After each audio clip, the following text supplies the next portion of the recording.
Is calling someone racist? Racist?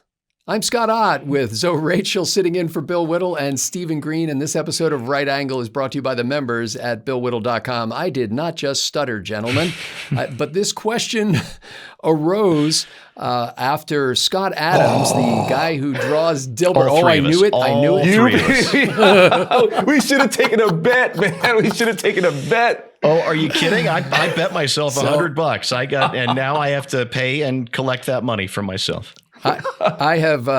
Before we came on, members saw in our backstage show that I begged to be able to go first this week because I knew that my colleagues were likely to choose the same topic. However, as usual, I've got a weird perspective on this that it's probably not going to be the same as yours. I really am not going to get into the issues about whether Scott Adams' pronouncements on his YouTube podcasty kind of thing involve racism or not. What's more interesting to me are three aspects of this. So for those of you who have not yet heard, Scott Adams first lost a few newspapers who said they would no longer carry the Dilbert cartoon, and then he lost his syndication company. They dropped him too, based on some comments he made in reaction to a survey that showed that almost half of the black people surveyed said they either didn't think it was okay to be white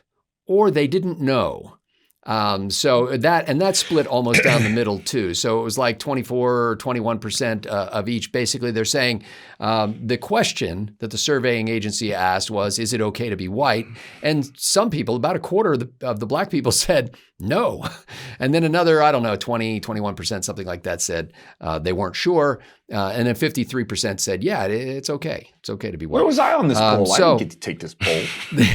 That's right.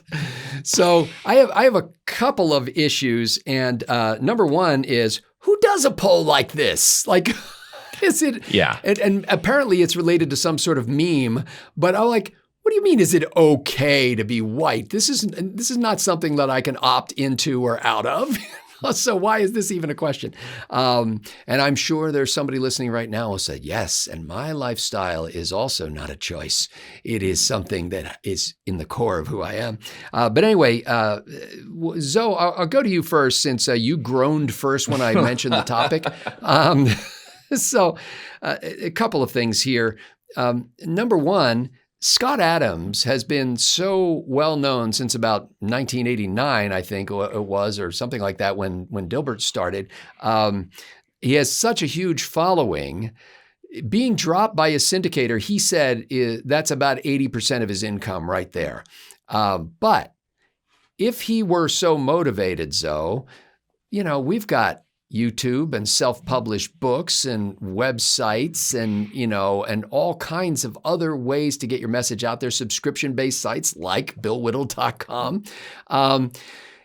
Is it really possible to cancel someone like Scott Adams anymore? Man, you know what?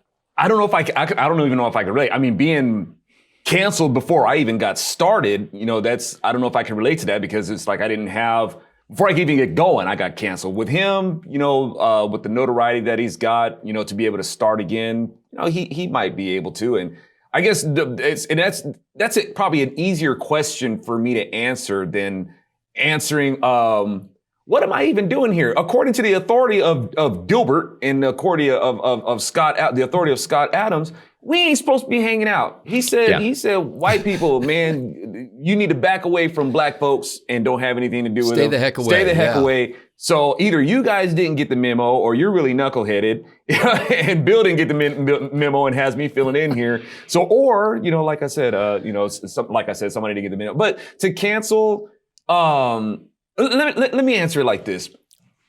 Even for him to be facing this, his statement, while I understand it, I understand the gaslighting. He's gaslit. He's totally gaslit, and he's given over to this. And I understand the frustration of it. But at the same time, I think it was a really irresponsible thing to say. He let his emotion get the better of him and stuff like that. And whatever sort of feelings that he's feeling about it, I'm pretty sure he had to weigh the cost of it. maybe in his mind, he's thinking, yeah, I'll probably get canceled. And it's considering this culture. If he knows that this culture has gone so far to where it's like you can ask a poll, hey, is it okay to be white? If he knows that the culture has gone that far with this kind of ridiculousness, and in this cancel culture that we've got, I'm pretty sure he's weighed the cost. It's like, man, if I say this, I'm probably going to get canceled from everything. So maybe he's got like some sort of contingencies in mind. Maybe he's done the math and say like, look, man, I may lose all my, my publishing and all that sort of stuff. But, according to these stats, I'm going to be okay. Maybe he did that kind of math. Do you think, Zoe, my question is, where in the sequence of events did he lose it? When he said basically, hey, almost half of black people are racist, or when he referred to them as a hate group, or when he took it to the next step and said, white people should stay the heck, and I'm softening that a little bit, but you should stay the heck away from black people. Was there any point on that spectrum where he could have stopped and maybe been okay? I think, so he says, what was it? When it talks, he was talking about he's tried to be on the winning team. And he says he wants to be on the winning team. And I guess being on the winning team is basically, he got the reality check when they're like, no, it's not okay to be white. And he's even tried to, I guess maybe alluded to, he's like to identify as black, to be on the winning team. And maybe that was kind of like the last straw when it's like, look, man, I've even gone as far as to identify myself as black to be on the winning team. And I'm like, that's not a good picture of what it is to get along with people. That's like some Rachel Dolezal, Talcum X kind of stuff. You think that you got to that's where he lost me.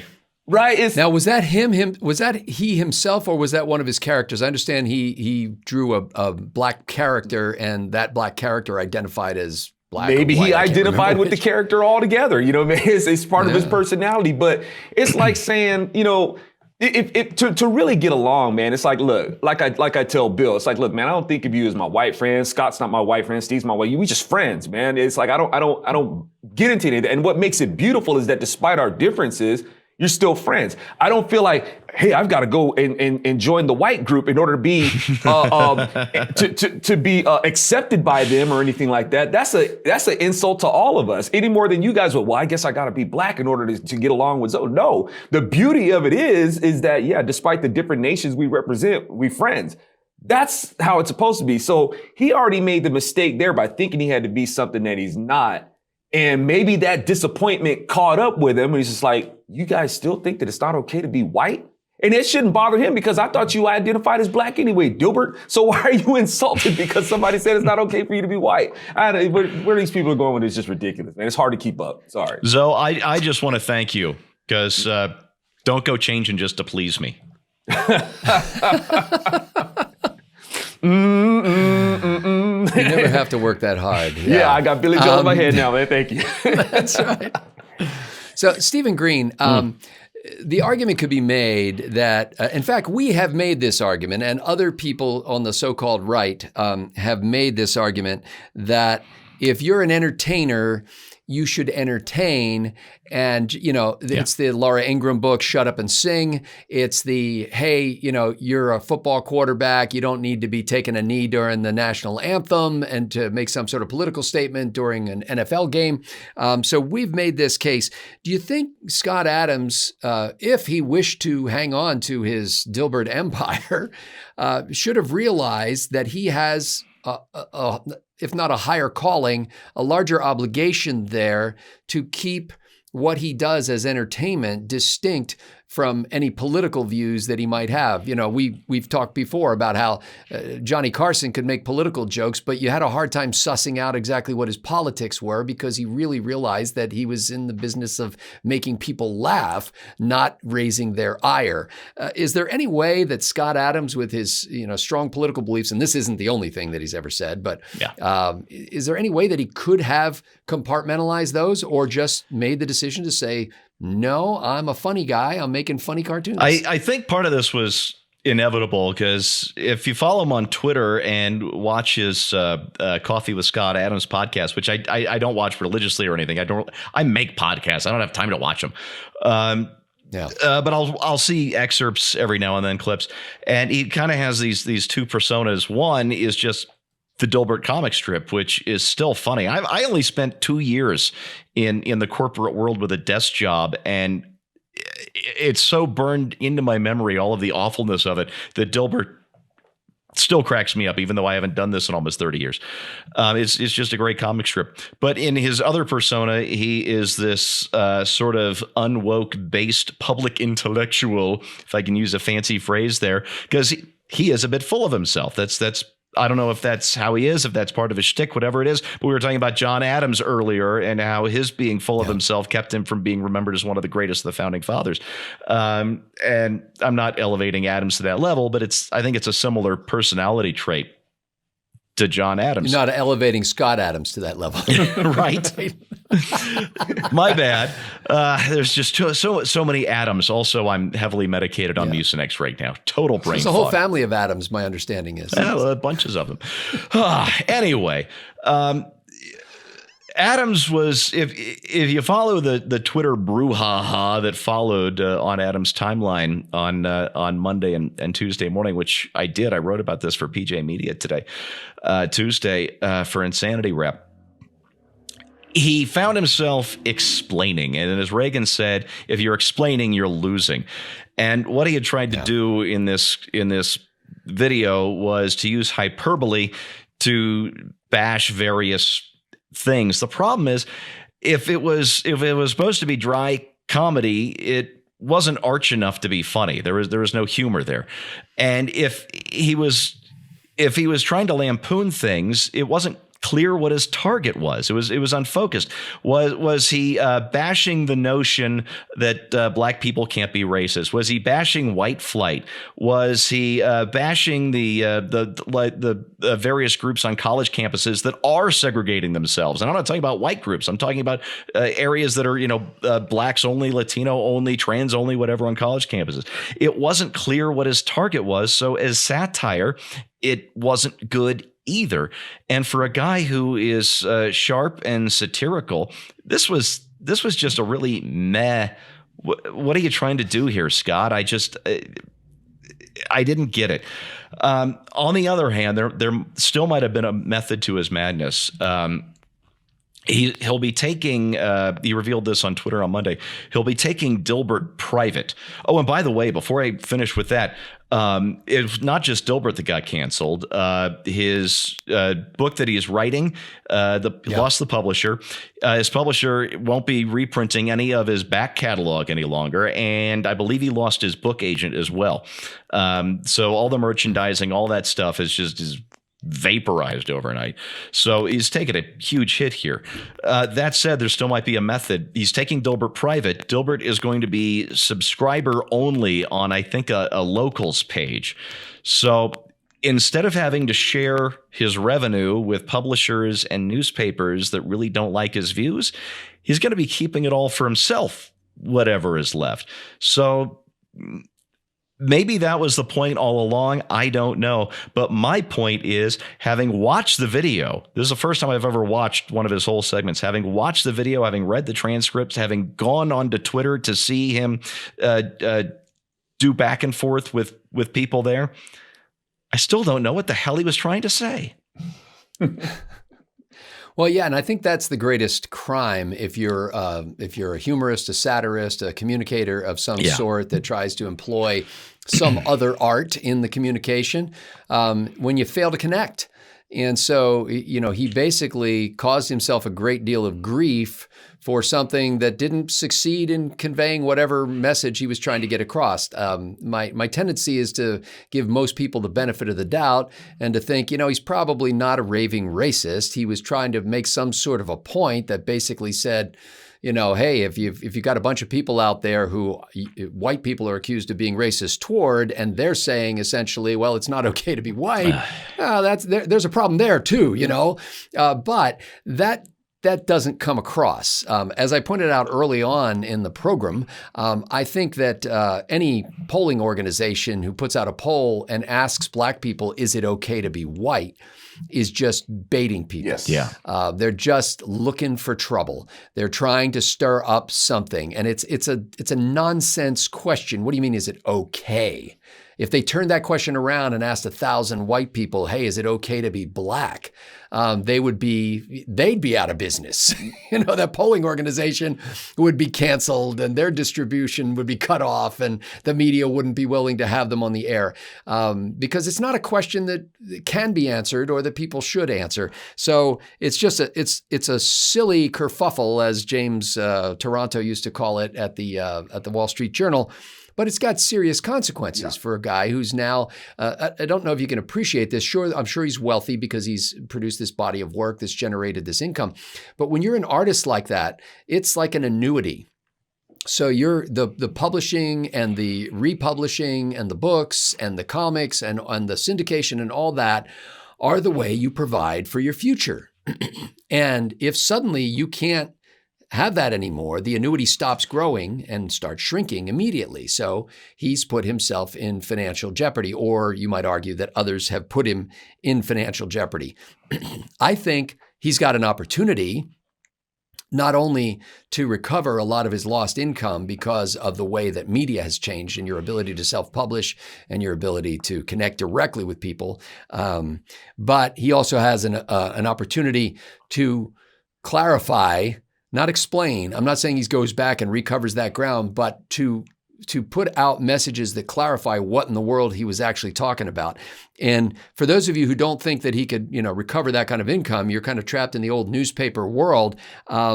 When I self-published a book, and this was years ago now, if I had gone through a publisher, I think they told me I would have made about 75 cents on a copy of a book that sold for about $15. Because I published my own book, I made about a little over $10 on a copy of a book that sold for about $15. Now, you don't have to sell as many books if you can make $10 on a copy. And so with very little effort and almost no knowledge, I was able to make more money than I had any right to expect because I didn't deal with a publisher. I also didn't have to wait 18 months to get the book out. I was able to put it out in a couple of months, a month or less. So anyway, the equation has changed. And what I'm hoping is for other people whose careers have been so-called canceled by various things, and not explicit racism, but just, political, disfavor, that they will start looking around them and realizing we're in a brand new world now, and you don't have to rely on a newspaper syndicator in order to generate your income, or even a publishing house to do that. So that was the one thing. And then just the other thing, which I thought sounded just absurd at first, was it is racist to call somebody racist. I don't know why I find that so funny, but if I allege that someone else is racist, I am being racist toward that person. Now, there's got to be some other terminology. I mean, maybe I'm inaccurate. Maybe it's false. Maybe I'm lying. Maybe I'm being, deceptive in some way. But to accuse someone else of racism, and that becomes the new definition of racism, just seems absurd to me. Now, I think really where Adams went over the line was in, saying basically what he did was he lumped everybody together. So he didn't take just the little slice of 25% of the survey respondents who said it's not okay to be white. But he basically said, okay, now therefore they speak for all black people. Stupid. Yeah. That was just incredibly stupid. So I know this is going to blow over eventually, and we'll either forget who Scott Adams was, or we'll forget this controversy. But more people are going to get themselves into situations like this, especially as more people think that it's necessary for them to have a podcast and express their opinion on everything under the sun, and somehow stay relevant by being provocative and making cultural comments. I guess we're taking a risk making this show. So. Hey, can I interject? Real yes, quick? please do. He was I see a lot of these comments that people come in, they respond to things like this. And there's a lot of things that people are putting up, and they're part of the race baiting too. I see a lot of people putting up videos, showcasing Black people doing evil stuff, right? And, and this stuff needs to be brought to awareness because this stuff needs to stop. But at the same time, people are using it to like make some sort of point. Look at what those Black people are doing. Look at what those Black people are doing. Yeah. And that's bad enough. But a lot of the response to this is and this ties into, Adams, talking about this poll. What if there was this poll? And a lot of response is, what if it was the other way around? If it was a white person doing this? Or what if we asked this poll, is it okay to be Black? And the thing is, you don't even have to have that poll because it's been the other way around. That's what a lot of people seem to forget. It's like when they keep saying, well, just imagine if this was the other way around. Hello, it was. And it was so much so where it's like, it literally was not okay to be Black. They made it law. It is not okay to be Black. It's not okay for you to vote. Why? What's my crime? Because you're Black. It's not okay for you to drink here. It's not okay for you to eat there. Why? Because you're Black. Well, what's my crime? You're Black. So that kind of apartheid policy has been in America. And it does a lot of Republican voters a disservice that they seem to forget that. And they keep coming back with this question. What if it was the other way around? I think a lot of these people forget that the Republican Party was founded because it was the other way around. And Republicans, the radical abolitionists said, dude, this has to stop, right? So they came together, formed a Republican Party, and it's at the top of their platform. We're putting an end to this nonsense that these Democrats are doing who want this apartheid America. So that has to stop. And I think it will say a lot in terms of like, with Dilbert, maybe he's thinking in this kind of internet economy that we got, that his enterprise will survive off of Dilbert. And it's like, if he's going to have this backstage or subscriber base, private Dilbert channel, if he's able to reclaim his living by doing that, maybe it'll say a lot about the cultures. They're like, you know what? I don't care, man. Maybe I agree with you. I agree with it. Yeah, Black people should stay away from white people, and I'm going to give patronage to your business.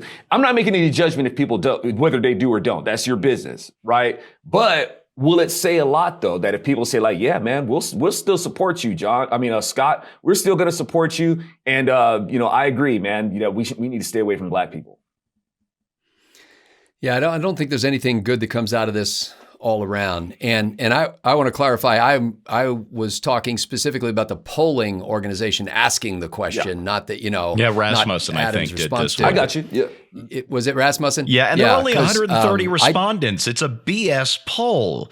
I mean, I could pull my dogs and find out what their favorite kibble is and say, all dogs love this brand of kibble. I just think it was, if Rasmussen did this, I think it was Rasmussen baiting people to cause racial division and, or to exacerbate, if you want to call it that, to make things worse rather than make things better. Where's the poll that does the other thing and tries to draw people together? And I think that we need to be sensitive as readers to efforts to divide us. And when you look at no matter what your favorite news source is, when you see some sensational headline that makes it sound like somebody on the other side or in a different group than you has done some horrible thing, you need to immediately dial back a little bit and go, okay, wait a minute. What's really happening here? Where did that story come from? Why did Scott Adams even talk about this? What is this poll about? Who did that? Who asked that question? Who's trying to create this kind of a problem and not play the game? Don't fall into it. Don't be sucked in. And that's where Adams, I think, made a huge mistake is he got sucked in. I think as Zoe was suggesting, it's like, he's like, yeah, I got to comment on this. It was like, no, as Steve points out, if 130 people respond to a poll, that's not a substantial poll. That's not a representative sample. That's like somebody went out drinking and asked people in the bar what they thought, So anyway, ladies and gentlemen, we are glad you took a moment to tune into this, and I hope that incidents like this not prevent us from speaking freely from our hearts and using our minds, but actually engaging our thought before we speak so that we understand how things can be interpreted. I think sometimes people have the idea that I speak freely just as I think from the cuff, and therefore people should be able to take it because that's the truth. No, communication is a two-way street. You need to be aware of how people hear, not just what's blowing out of your blowhole. So I hope we all get a lesson from that, and I hope I'm able to put that into effect myself. I'm going to go back and watch this episode now and wish that we had an editor. For Stephen Green and Zoe Rachel sitting in for Bill Whittle, thanks to Spectrum Cable Company not being able to get his internet up and going, I'm Scott Ott. Thanks to the members at BillWhittle.com for making Right Angle possible.